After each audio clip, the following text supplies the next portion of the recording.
शिवसेना आमदार संजय गायकवाड पुन्हा वादाच्या भोवऱ्यात। निकृष्ट जेवणाच्या मुद्द्यावरून मुंबईतल्या आमदार निवासातील कर्मचाऱ्याला बेदम मारहाण।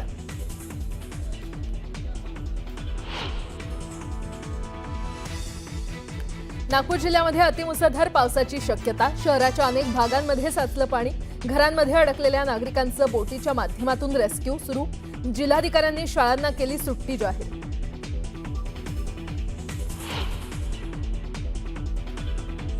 नाशिक जिल्हा परिषदेत विभाग प्रमुखांकडून तब्बल 30 महिला कर्मचाऱ्यांचा छळ केल्याचा धक्कादायक आरोप।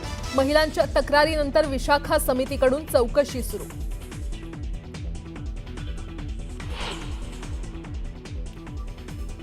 नाशिकच्या काळाराम मंदिरासह गोदाघाट परिसराचं कायापालट होणार। नाशिकच्या सौंदर्यात भर घालणाऱ्या रामकालपथाची अॅनिमेटेड दृश्य न्यूज 18 लोकमतवर।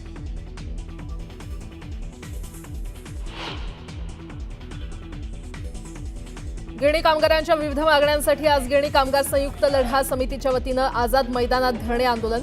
उद्धव ठाकरे, बाळा नांदगावकर आणि काँग्रेस नेते होणार सहभागी।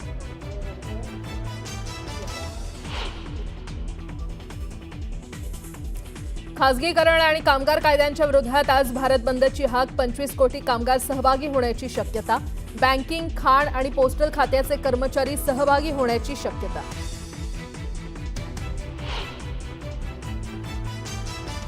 अहमदाबाद विमान दुर्घटनेचा प्राथमिक अहवाल सादर। AIBनं नागरी विमान वाहतूक मंत्रालयाला सादर केला अहवाल। अहवालाचा तपशील अद्याप अस्पष्ट।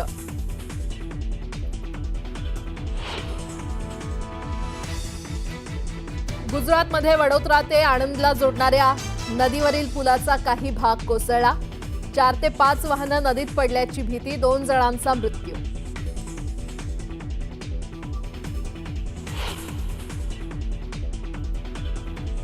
जम्मू काश्मीरपासून राजस्थानपर्यंत मुसळधार पाऊस सुरू। अनंतनाग आणि पिथोरागडमध्ये ढगफुटीमुळे नुकसान।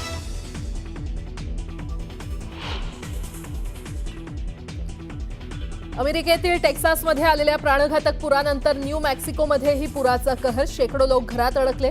नदीतील पाण्याची पातळी 20 फूट इतकी वाढली।